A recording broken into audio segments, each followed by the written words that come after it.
किसी दिन आप 5 घंटे पढ़ लेते हैं, किसी दिन 3 घंटे ही मिल पाते हैं, तो लगता है कि हाँ छोड़ दी जाए तैयारी, ऐसे डाउट्स आते हैं। लेकिन नोट्स नहीं बना पाती थी ना, मंथली मैगजीन मैंने कोई ली थी। जब भी आप टारगेट आप बनाते हो, आपको पहले से प्लान होना चाहिए कि मुझे इस वीक में क्या करना है। हिंदी मीडियम के स्पेशली छात्रों से कहना चाहूँगी।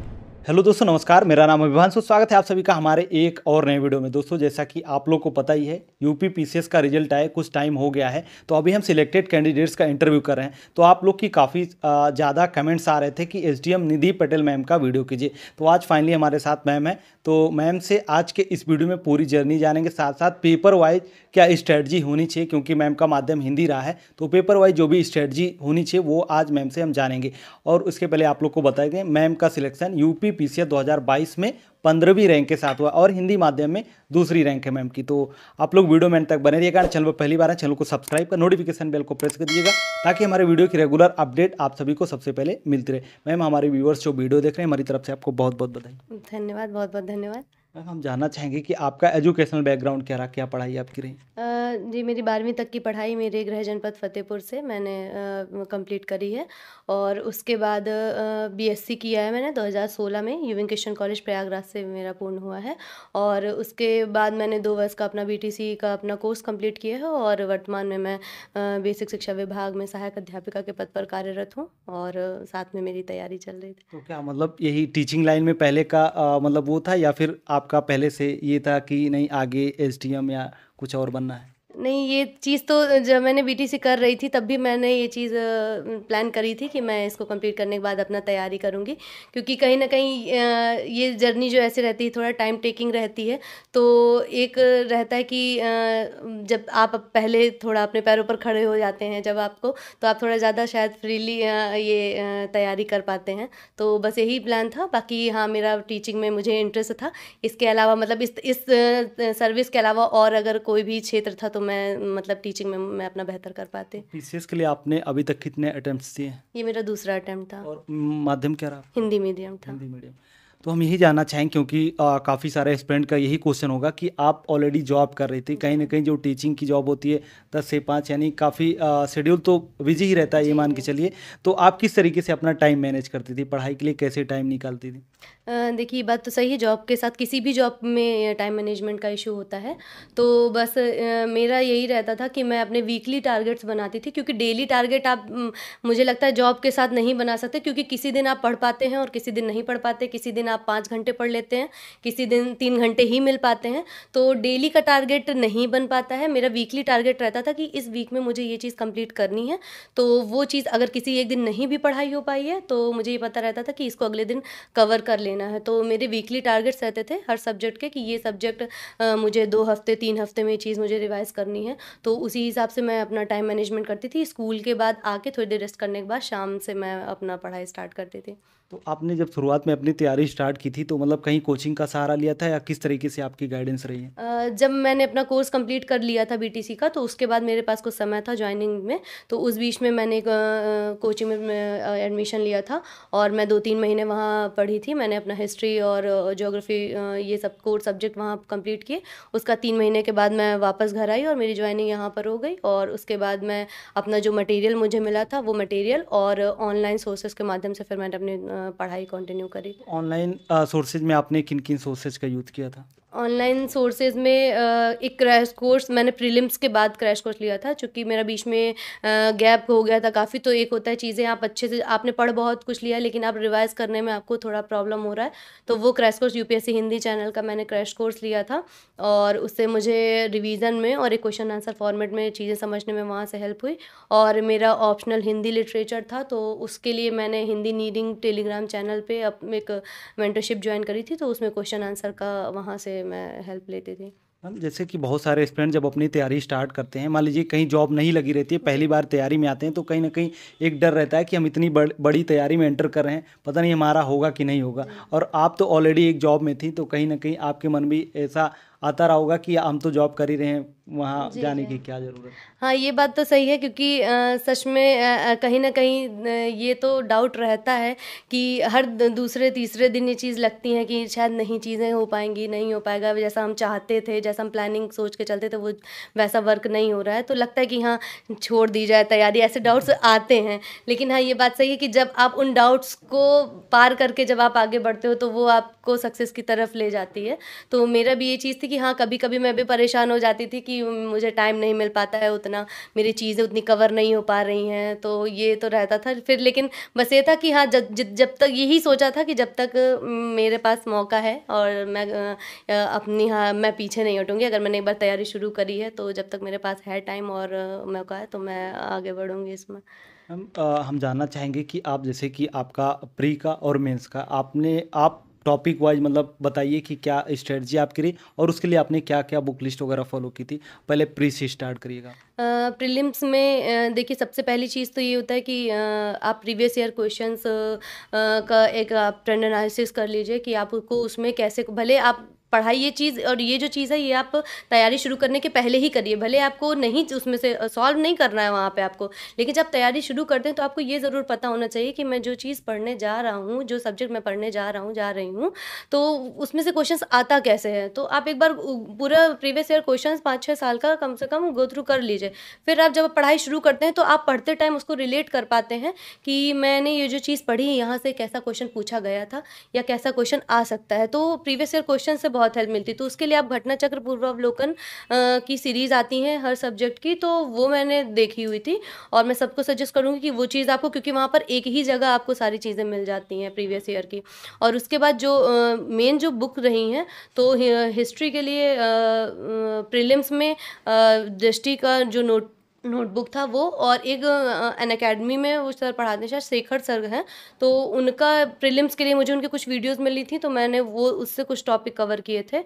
और ज्योग्राफी के लिए एनसीईआरटी का बुक पढ़ी थी और लक्ष्मीकांत पॉलिटी के लिए बेसिक बुक यहाँ से करी थी और इन्वायरमेंट के लिए दृष्टि का बुकलेट था पर्यावरण का, वो वहाँ से किया था। और जो यूपी स्पेशल जो कि एक बहुत बड़ी भूमिका रहती है उसमें भी, हालांकि अब कुछ कम हो गया है क्वेश्चन पूछना, लेकिन फिर भी जो भी यूपी का जो चीज़ था वो परीक्षावाड़ी और घटना चक्र से वो सफिशिएंट है, वहाँ से कवर हो जाता है। और करंट अफेयर के लिए ईयरली कंपाइलेशन घटना चक्र का, तो वो लास्ट मोमेंट पे मैंने वो पूरा रिवाइज किया हुआ था। करंट अफेयर के लिए आप मतलब डेली न्यूज़पेपर या मंथली मैगजीन वगैरह नहीं पढ़ती थी? करना चाहिए जिसके पास, मैं सजेस्ट करूँगी कि जिसके पास समय रहता है वो बिल्कुल मंथली, जैसे आप पढ़ रहे हैं डेली चीज़ें, जब मंथली एक कंपाइलेशन आता है तो वो आपका तुरंत तैयार होता जाएगा, तो मंथली एक मैगजीन ज़रूर फॉलो करिए। लेकिन चूंकि मैं जॉब करती थी, मेरे पास इतना समय नहीं रहता था, तो मैं मंथली मैगजीन नहीं, प्रीलिम्स के लिए मैं मंथली मैगजीन फॉलो नहीं कर पाई थी। मैं न्यूज़पेपर पढ़ती थी, दैनिक जागरण का राष्ट्रीय संस्करण मैं बस पढ़ती थी, और लेकिन नोट्स नहीं बना पाती थी, ना मंथली मैगजीन मैंने कोई ली थी। लेकिन उसके बाद जब ईयरली कंपाइलेशन आया घटना चक्र का, तो प्रीलिम्स का मेरा कंटेंट वहाँ से हुआ। और मेंस के लिए जो करंट अफेयर का चीज़ था, तो वो फिर विजन की जो मैगजीन आती है मेंस 365, वहाँ से GS2 और GS3, जिसमें करंट के क्वेश्चन GS3 से ही रिलेटेड रहते हैं, तो वो वहाँ से कवर हुआ था। अच्छा, तो मैम आप प्री ओरिएंटेड तैयारी कर रही थी, तो कहीं शॉर्ट नोट्स वगैरह कुछ बनाती थी कि नहीं? देखिए शॉर्ट नोट्स रहें तो बेहतर है, लेकिन वही टाइम का दिक्कत थी, तो मेरे पास सारे सब्जेक्ट का शॉर्ट नोट्स नहीं था।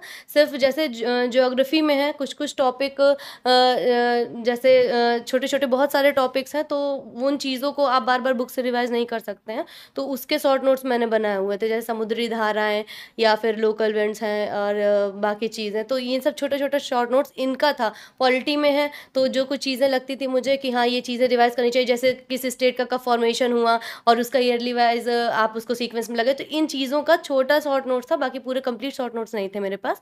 मैं मेरा जो सोर्स था उसी में हाईलाइट करके उससे रिवाइज करते थे। मेंस का मतलब पेपर वाइज बताइए, क्या आपने बुक पढ़ी थी और उसके लिए क्या स्ट्रेटजी होनी चाहिए? दोस्तों वीडियो में आगे बढ़े उसके पहले आप सभी लोग के लिए एक छोटी सी इंपॉर्टेंट इन्फॉर्मेशन। दोस्तों यदि आपका भी सपना है PCS अधिकारी बनने का और आपने अभी तक अपनी प्रिपरेशन स्टार्ट नहीं की, तो हमें तो ये सबसे अच्छा मौका लगता है अपनी तैयारी स्टार्ट करने का, क्योंकि दोस्तों PW ने ओनली AIS के साथ मिलकर अपना सक्षम 3.0 बैच लॉन्च कर दिया है। ये बैच 69 BPSC तथा UPPSC 2024 के लिए फाउंडेशन बैच है। बैच बाइलिंगुअल होने वाला है, जहाँ पर लोकेश सर, वरुण सर, दीपक सर और बहुत सारे एक्सपर्ट टीचर्स आपको पढ़ाने वाले हैं। जहां आपको अपडेटेड सिलेबस के साथ फ्री मैगजीन तथा पीडीएफ भी प्रोवाइड कराया जाएगा। दोस्तों ये बैच 1 जून 2023 से स्टार्ट हो गया है और अभी इसका प्राइस रखा गया 3,999 रुपये, जहां पर यदि आप हमारा कूपन कोड स्क्रीन पर दिया गया कूपन कोड यूज करेंगे तो आप लोग को इंस्टेंट 999 रुपये का डिस्काउंट भी देखने को मिलेगा।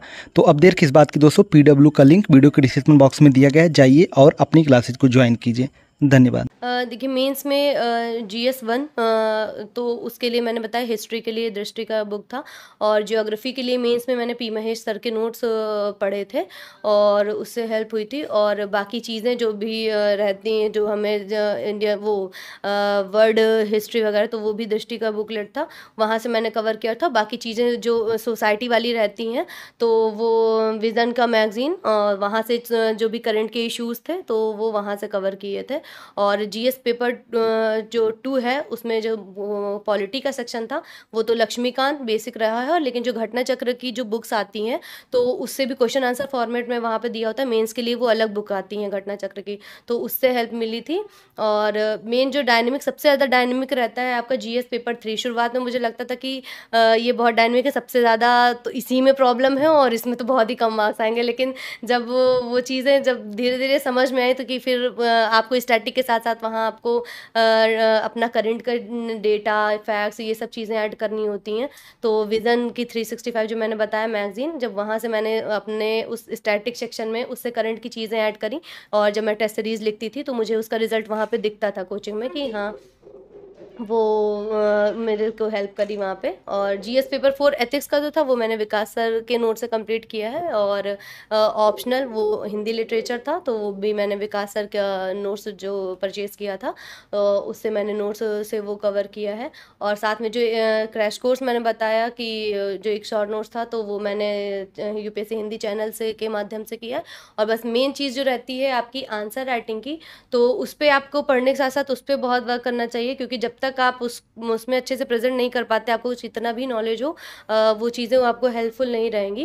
तो कोचिंग यही था, उसके लिए जो एक सोर्स था वो टॉपर्स कॉपी, वो सबसे अच्छा बेस्ट सोर्स है। कोई कितना भी आपको बताएगा ऐसे आप नहीं समझ पाएंगे जब तक आपको सामने वो चीज़ नहीं दिख रही है, तो कि एग्जैक्टली सच में कैसे लिखा जाता है, कैसे प्रेजेंट किया जाता है। तो उसके लिए मैंने टॉपर्स कॉपी से वहाँ मैंने उनको पढ़ा कि कोई भी चीज़, हाँ जो भी चीज़ मुझे पता थी वो चीज़ वो लिखी है, लेकिन वो कैसे प्रेजेंट करी गई है।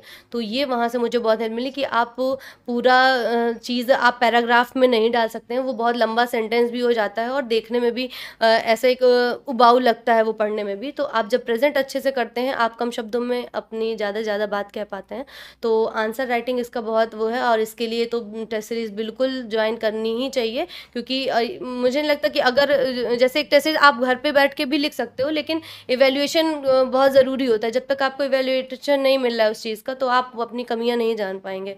तो टेस्ट सीरीज़ प्रीलिम्स में भी और मेंस में भी दोनों बहुत ज़रूरी है, और स्पेशली मेंस में तो बहुत ही ज़रूरी है, क्योंकि आपको वहाँ 3 घंटे में बहुत चुनौती भरा रहता है कि आपको 20 क्वेश्चंस कंप्लीट करने हैं। तो जब तक आपकी उसकी पहले से प्रैक्टिस नहीं होगी, आप ये सोच के नहीं जा सकते कि मुझे आता है और मैं वहाँ पर कर ही लूँगा जब मेरे पास कंटेंट है। तो आपने कहाँ से ज्वाइन किया था टेस्ट सीरीज वगैरह, प्री और मेंस का? मैंने प्री का टेस्ट सीरीज़ तो मार्केट से परचेज़ किया था, GS वर्ड, दृष्टि, ध्रुव, इन सब कोचिंग का रहता है, तो 2-2 पेपर सबके लगाए थे। और मेंस में मैंने दृष्टि और GS वर्ड से टेस्ट सीरीज़ ली थी। UPSC हिंदी चैनल के भी 2-3 टेस्ट मैंने लिखे थे। तो मैंने टेस्ट तो काफ़ी लिखे उस 3 महीने में, बस इस प्रैक्टिस के लिए कि 3 घंटे में, जब तक मुझे कॉन्फिडेंस नहीं आ गया कि मैं 3 घंटे में पूरा कंप्लीट कर लूँगी, तो मैं टेस्ट तो मैं तब तक लिखती रही। अच्छा मैम, जैसे यहाँ पर हिंदी का पेपर होता है और ऐसे का पेपर होता है, जी। उसके लिए आपने क्या मतलब कंटेंट यूज किया था? हिंदी के लिए देखिए कि मेरा हिंदी में अध्ययन रहा है, तो जो हिंदी ग्रामर का सेक्शन रहता था तो उसमें मेरे लिए बहुत हेडेक नहीं था वहाँ पे। फिर भी जो चीज़ें रिवाइज करी मैंने, तो आदित्य पब्लिकेशन का एक लेटर के लिए अलग से बुक आती है ग्रामर सेक्शन के अलावा, तो मैंने आदित्य पब्लिकेशन से लेटर का अपना तैयारी करी थी। और youth publication previous year questions का वो देता है पूरा कंपाइलेशन, तो वहाँ से ग्रामर सेक्शन का पूरा वो वहाँ से कवर किया था। और रही एसे की बात, तो एसे के लिए मैंने टॉपर्स कॉपी, उसमें भी मैंने वो पढ़ी, मैंने 3-4 कॉपियाँ पढ़ी कि कैसे चीज़ों को लिखा जाता है, कैसे कनेक्ट किया जाता है एक पैराग्राफ से दूसरे पैराग्राफ की। सबसे ज़्यादा प्रॉब्लम ऐसे में यही रहती है कि हमें पता सब कुछ होता है, हम लिख भी देते हैं, लेकिन जब आप ऐसे पढ़ते हैं, खुद अपना ही ऐसे जब आप पढ़ते हैं, तो आपको उसमें लगता है कि ये चीज़ बहुत अलग-अलग जा रहा है। एक पैराग्राफ में कुछ लिखा है, दूसरे पैराग्राफ में कुछ लिखा है, तो ये चीज़ कनेक्टिंग लाइन्स हर पैराग्राफ पे होनी बहुत ज़रूरी है। और उसके लिए मैंने मतलब अपना टेस्ट में तो लिखा ही लिखा था, और साथ में एक बुक आती है, ये दृष्टि का ऐसे के लिए एक बुक आती है, वो कोटेशंस की बुक अलग से देते हैं, तो कोटेशंस मैंने वहाँ से तैयार किया था। अच्छा मैम, शुरुआत में जब तैयारी स्टार्ट करते हैं तो कहीं ना कहीं मतलब टॉपर्स का वीडियोस जब देखना स्टार्ट करते हैं तो सब सजेस्ट करते हैं कि एनसीईआरटी आपको शुरुआत में स्टार्ट करनी चाहिए। तो एनसीईआरटी को लेकर आप क्या कहना चाहेंगे, किस तरीके से पढ़ना चाहिए, कौन सी बुक्स पढ़ना चाहिए? देखिए, चूँकि मेरी तैयारी जो रही है वो पीसीएस ओरिएंटेड रही है, तो मैंने इस हिसाब से अपनी चीज़ें और अपने सोर्स रखे थे। तो और लेकिन एनसीईआरटी मैंने बताया कि मैंने सिर्फ ज्योग्राफी की एनसीईआरटी पढ़ी थी, वो भी क्लास 11th में 2 बुक्स हैं। मैंने एनसीईआरटी के लिए वही बुक प्रेफ़र की थी ज्योग्राफी की, और बाकी इसके अलावा मैंने कोई एनसीईआरटी किसी सब्जेक्ट की नहीं पढ़ी है। और हाँ, ये कहते हैं लोग यूपीएससी के लिए ज़रूरी होता है, बिल्कुल पढ़नी भी चाहिए, क्योंकि वो जो एक आपकी समझ बनाती है।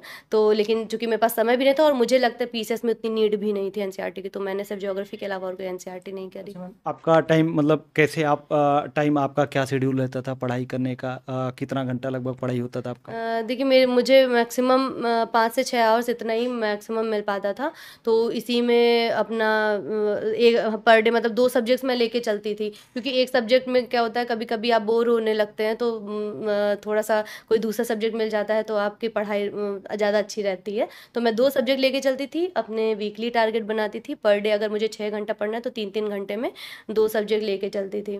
और वही था कि जब भी आप टारगेट आप बनाते हो, आपको पहले से प्लान होना चाहिए कि मुझे इस वीक में क्या करना है या इस महीने में मुझे कितना कंप्लीट करना है। और जब आप उस टारगेट के हिसाब से पढ़ते हैं तो आपकी पढ़ाई ज़्यादा इफेक्टिव हो पाती है। बिना टारगेट के या बिना प्लान के आप पढ़ रहे हैं तो फिर वो बहुत लॉन्ग जर्नी में बदल जाता है। मैम, जैसे बहुत सारे हिंदी मीडियम के जो छात्र हैं उनके मन में ये डाउट रहता है कि जो इंग्लिश मीडियम वाले हैं उनका सिलेक्शन ज़्यादा हो रहा है, आपका मीडियम भी हिंदी रहा है, तो आप उन हिंदी मीडियम के छात्रों को क्या सुझाव देना चाहेंगे? देखिए, ये बात सही है कि कहीं न कहीं ये डाउट रहता है मीडियम को लेके, और मैं भी एक बार को मुझे भी बीच में जर्नी के बीच में ऐसा नहीं है कि मेरे दिमाग में ये डाउट नहीं आया था, बिल्कुल आया था।